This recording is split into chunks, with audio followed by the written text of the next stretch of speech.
Muito boa noite, nós estamos começando mais um programa Direção Espiritual. Obrigado pela sua companhia, pela sua participação, pela oportunidade que você nos dá de entrar na sua casa, de lhe acompanhar neste momento. Assim como as estradas podem nos levar aos lugares que nós queremos chegar, assim como a estrada é um instrumento que nos faz chegar, também as pessoas podem funcionar como estradas na nossa vida, que também nos levam a Deus. Chegar a Deus muitas vezes, minha gente, traduzindo de uma maneira mais simples, é a gente chegar ao lugar da nossa realização.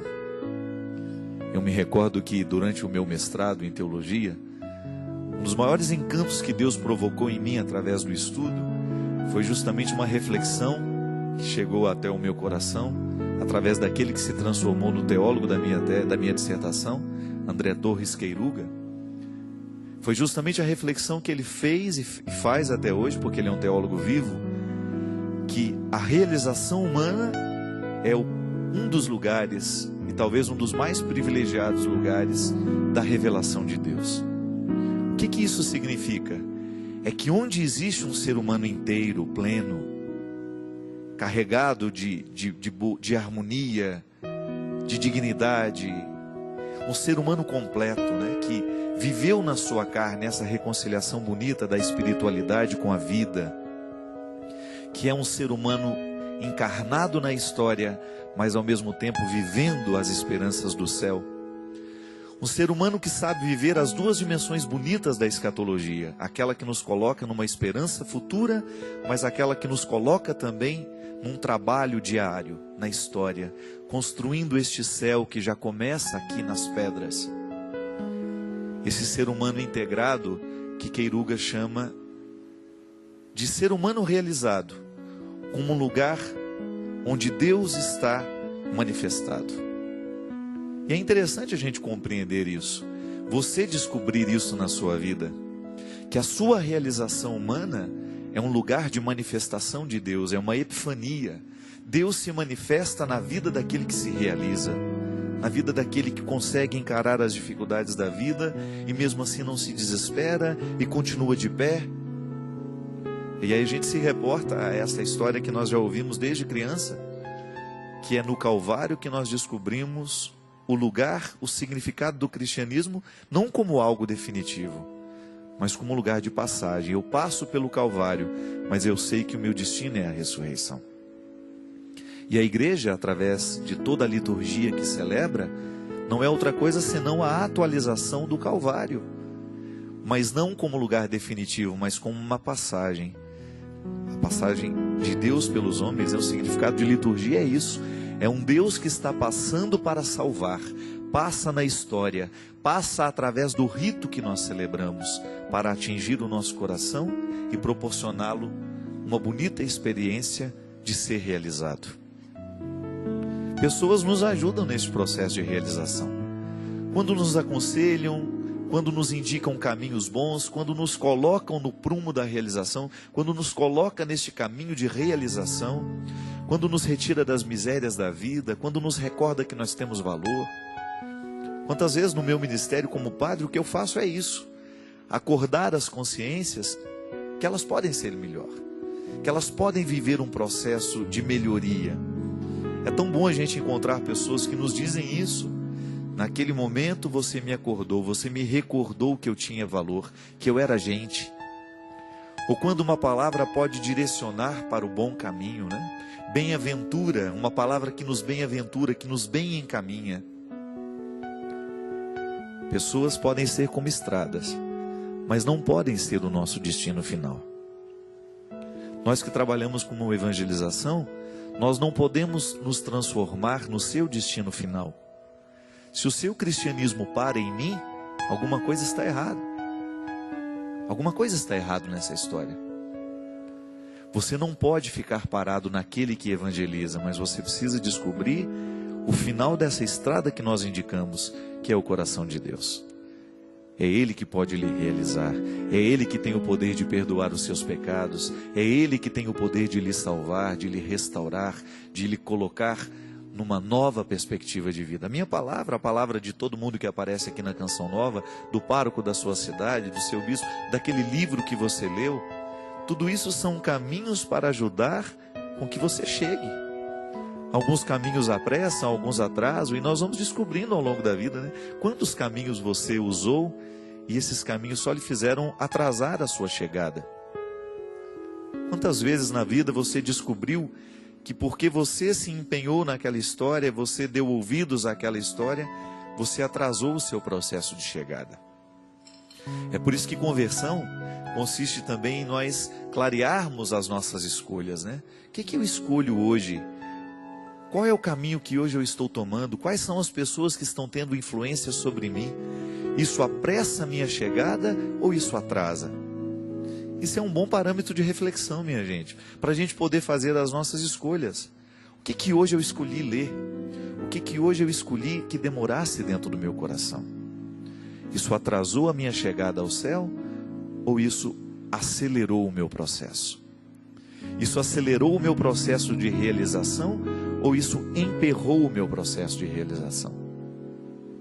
E aí você faz o seu exame de consciência aí. Aí não pensa só no dia de hoje, não. Pensa nas escolhas que você está fazendo, naquilo que você está optando na vida. Quantos caminhos estão se abrindo diante dos seus olhos? E aí você pode pensar sobre isso. Isto que eu estou escolhendo está acelerando a minha realização ou está atrasando? É sobre isso que Queiruga fala. Nós precisamos abrir as brechas na nossa vida, tendo sempre a consciência que Deus nos quer realizados, que Deus nos quer felizes. Lembrando que ser feliz não significa não ter problema. Problemas podem muitas vezes se transformar num instrumental para a nossa felicidade. Basta a gente saber articulá-los. Basta a gente saber cuidar daquilo que está sendo uma dificuldade na nossa vida, para a gente poder avançar. Até mesmo na crítica que nós recebemos. A crítica que você recebe pode muito bem ajudar a clarear a sua mente para você começar a escolher de um jeito certo. Às vezes você estava errando até aquele momento e aquela palavra veio clarear. Aquela palavra que num primeiro momento poderia lhe ferir, você começa a usar aquilo a seu favor. Eu tenho pedido muito a Deus a graça de descobrir nas críticas, naquilo que muitas vezes eu recebo, uma oportunidade de crescimento. Eu não quero ficar amargurado. Mesmo porque se a gente vai se amargurar demais com os problemas que a gente vai enfrentando, nós vamos nos transformando em pessoas infelizes. Nós vamos nos transformando em pessoas amarguradas. Nós vamos perdendo a oportunidade de avançar. Quantas vezes você parou o seu processo? Quantas vezes você ficou estacionado na vida justamente porque você deixou que aquela crítica viesse para lhe amargurar? E ela não pode nos amargurar. Ela pode até, num determinado momento, nos incomodar, nos provocar um desconforto, nos retirar uma noite de sono, mas ela não pode retirar a segunda noite de sono. Tirou a primeira? Já acorda com o desejo de levantar-se, de olhar para aquilo que foi a crítica e saber se aquilo tem razão ou não. Se tem razão, vai corrigir o que você precisa corrigir. Se não tem razão, vai jogar fora, vai devolver o lixo que é do outro. Mas vai se transformando, vai se tornando responsável por esse processo. Porque é aí que Deus está agindo. Quem disse que uma crítica não pode ser um caminho para Deus? Quem disse que o caminho que nos leva a Deus é só o caminho do elogio? Não. Muito pelo contrário. O caminho do amor é sempre o caminho que nos leva diretamente a Deus. É claro que se você recebe uma crítica de alguém que lhe ama, esse caminho é direto para Deus. Se você recebe uma crítica que é de alguém que lhe odeia, cuidado, pode ser uma cilada. Mas você também pode usar dessa crítica como um instrumental positivo para você chegar ao lugar que Deus quer de você. Não desista disso. Você pode desistir de muita coisa na vida, mas não desista do plano que Deus tem para você. Deus não lhe projetou para a infelicidade, Deus não lhe projetou para a irrealização, Deus não lhe projetou para o insucesso, para o fracasso. Deus nos projeta como um pai que ama. Você que é pai, você que é mãe, você jamais iria projetar um filho para ser um fracassado. Só que você também orienta, pede, diz tudo ao seu filho para que ele possa chegar a ser um filho realizado. À medida em que ele vai errando, você não vai desistir do seu filho, mas você vai fazer de tudo para que a sua palavra reoriente o seu filho para aquilo para o qual ele foi concebido. O sucesso, a realização, a felicidade. A mesma coisa acontece conosco, minha gente. Não são poucas as vezes que nós nos desviamos do caminho, em que a gente pega o caminho errado, mas Deus está ali como um pai que ama para reorientar, para ajudar a redescobrir o lugar certo. E para isso não tem idade, não. Não importa que aos 80 anos você chegue à conclusão de que fez escolhas erradas, que agiu de um jeito errado, ainda dá tempo de ser realizado. A qualidade da nossa realização não depende do tempo em que a gente viveu realizado, não. Mas depende da oportunidade que a gente descobre de ser um homem realizado, de ser uma mulher realizada. Busque isso. Não importa quantos anos você tenha, o que importa é que você não desista. É que você não perca de vista esta realização que Deus tem para todos nós. É projeto. Assim como Deus deu um dia a Moisés o projeto de realizar a terra, de chegar até a terra prometida. Mas aí você pode dizer, mas Moisés morreu antes de conhecer. Mas aí que é o interessante. Mas enquanto chegava lá, Moisés já se realizava. Chegar à terra prometida não era o mais importante para Moisés. A realização dele estava em manter o sonho no coração daqueles que estavam com ele. Mantinha acesa a esperança de que a terra prometida existia. Nisso já está a realização do profeta. O profeta não se realiza com o resultado final. O profeta se realiza com o processo. É à medida que ele vai caminhando e ele vai mantendo acesa dentro das pessoas que estão do lado dele, essa chama. Vou partilhar com vocês uma experiência que tem sido muito viva e muito rica para mim. Nessas viagens, nesses muitos deslocamentos que eu vivo pelo Brasil afora, eu tenho um grupo de amigos que viaja comigo. Que são os meninos que tocam na banda, que são os meus assessores, que são as pessoas que estão diretamente ligadas ao meu trabalho. Eu, graças a Deus, eu não vou sozinho a lugar nenhum. E sabe o que é o bonito? É perceber que nesses intervalos de viagem, quando nós estamos extremamente cansados, a gente descobre que é bom estar ali. Que é bom você olhar para o lado assim dentro do ônibus e você reconhecer um rosto que está dando a vida com você. Que está acreditando no seu trabalho. Minha gente, às vezes, muito mais importante que aquele evento que tem 10, 15, 20 mil pessoas, é a oportunidade que eu tenho de devolver a luz àquele que está do meu lado, no outro dia, cansado, porque foi difícil, porque fomos dormir tarde, tivemos que levantar muito cedo. Mas nesses intervalos de vida, de missão, a gente percebe que a nossa missão não para. Então eu posso ser para eles ali um instrumental de fazer continuar acreditando que a terra prometida existe. De não deixar morrer dentro do coração dele a esperança ou o valor da missão. Ou então mesmo acontece comigo, quando eu esbarro na fraternidade deles, e nós somos, graças a Deus, uma família. É impressionante o quanto que nós conseguimos viver uma harmonia todos os dias. E mesmo quando a gente tem um ou outro problema, aquilo se dissolve com facilidade. Por quê?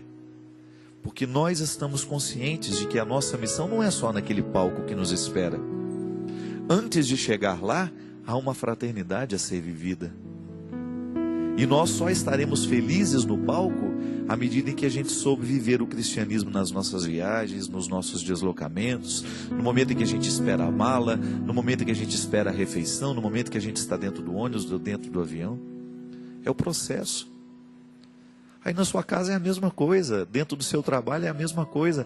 Você descobre que você pode ser uma estrada para o outro, para fazer o outro chegar ao lugar que ele precisa chegar. Quando você descobre que você também tem essa oportunidade bonita de não morrer, deixar morrer dentro do outro a esperança de uma vida melhor, a esperança de ser realizado, de você descobrir que dentro de você há um instrumental divino que se chama graça de Deus, que lhe proporciona a bonita aventura do bem. que você é convidado a ser bom nas pequenas coisas, que você é convidado a ser bom no comentário que você faz, na frase que você diz, no olhar que você dispensa ao outro, que você é convidado a ser bom no gesto que você realiza, no pensamento que você pensa, e que você vai contagiando o mundo, abrindo estradas pelo mundo afora. Precisamos abrir estradas para a bondade. Já tem gente demais abrindo estradas para as coisas ruins, minha gente. Não vamos engrossar a fila dos que fazem o mal acontecer, que faz com que prevaleçam as disputas. Não percamos tempo com as disputas. Se tem uma coisa que nessa vida merece o nosso empenho, é o cultivo da fraternidade e da comunhão. Se nós estivermos fazendo isso, nós não vamos errar. Se você estiver estabelecendo vínculos, estabelecendo laços, proporcionando ao outro chegar a um lugar melhor de onde ele está, do que aquele que ele está, você pode ter certeza que você estará se realizando e fazendo o reino de Deus acontecer entre nós.